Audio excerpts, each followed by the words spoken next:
Hey guys, आज मैं preposition made preposition लेकर आया हूँ और मैं बात करने जा रहा हूँ कि मेड ऑफ का प्रयोग कहाँ करते हैं और मेड फ्रॉम का प्रयोग कहाँ करते हैं। अक्सर विद्यार्थी कंफ्यूजन हो जाते हैं कि where is used made of and where is used made from.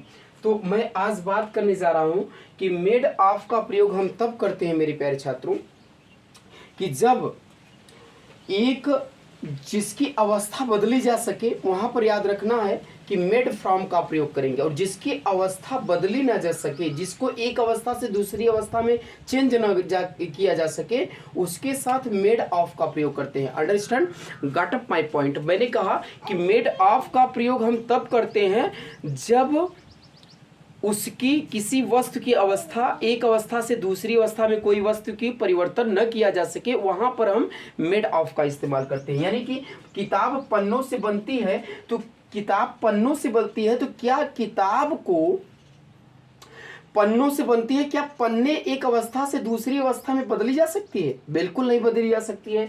तो याद रखना है कि यहाँ पर नो चेंज, यानी कि इसके साथ याद रखना है कि इसकी अवस्था नहीं बदलती है। जब इसकी अवस्था नहीं बदलती है तब हम ऐसे सिचुएशन में मेड ऑफ का इस्तेमाल करते हैं। लाइक दैट हमने लिखा कि किताब पन्नों से बनती है, तो आप ट्रांसलेट क्या करोगे कि the book is made of The book is made of pages, made of pages. I hope that अच्छी तरह से समझ में आ रहा होगा। हमने कहा घर ईंटों से बनता है, तो घर ईंटों से बनता है तो सही है, लेकिन जब ईंटें तोड़ दिया जाए और उसको ईंटों को फिर से घर तोड़कर बना दिया जाए तो क्या बनेगा? बिल्कुल नहीं। यानी एक अवस्था से दूसरी अवस्था में जो परिवर्तित ना हो उसी को हम क्या कहते हैं? मेड ऑफ का इस्तेमाल करते हैं। यानी कि यहाँ पर क्या कर सकते हैं कि the house is made of the house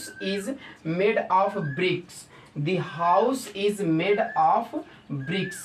अब यहां पर ध्यान रखिए, कह रहा है कि घर ईंटों से बनते हैं। अब देखिए मेड फ्रॉम का प्रयोग कहां करते हैं। ये तो पहला टॉपिक था माय डियर स्टूडेंट। दूसरा टॉपिक है आपका मेड फ्रॉम। मेड फ्रॉम का प्रयोग वहां करते हैं जहां पर अवस्थाएं चेंज हो। इसकी अवस्था क्या है? बदल जाएगी। जब अवस्थाएं चेंज हो जाएं, जब अवस्था बदली जा सके, चेंज हो जा सके, तब वहां पर ऐसे सिचुएशन में याद रखना है कि किसका इस्तेमाल करेंगे? आप हमेशा याद रखना है मेड फ्रॉम का इस्तेमाल करेंगे। जैसे कि बटर, यानी कि दी बटर इज, याद रखना मक्खन को आप मक्खन से दूध से मक्खन बनता है। क्या बनता है? दूध से मक्खन। और मक्खन से दूध बनता है, ये ध्यान रखिए। जब कोई दूध है उसमें मक्खन डाल दोगे तो क्या बन जाएगा? ध्यान से, मक्खन से दूध बनता है, दूध से मक्खन बनता है और मक्खन से दूध बनता है। याद रखना है यहां पर दूध से मक्खन बनना चाहिए मेरे प्यारे छात्रों। थोड़ा सा यहाँ पर पॉइंट में टाइप करने में मिस्टेक हो गया है, थोड़ा मैं इसको चेंज कर देना चाहता हूँ। यानी कि यहाँ पर होना चाहिए, क्या चाहिए? यहाँ पर ये होना चाहिए कि याद रखना, यहाँ पर सेंटेंस ये हो जाएगा मेरे प्यारे छात्रों कि मक्खन, दूध से मक्खन बनता है। क्या होता है? दूध से मक्खन, ठीक है, मक्खन दूध से बनता है। किससे बनता है? मक्खन जो है मेरे प्यारे छात्रों दूध से बनता है। किससे बनता है? मक्खन दूध से बनता है। सही है, मक्खन जो है दूध से बनता है। तो अब यहां पर ट्रांसलेट क्या करोगे? मक्खन दूध से बनता है तो दी बटर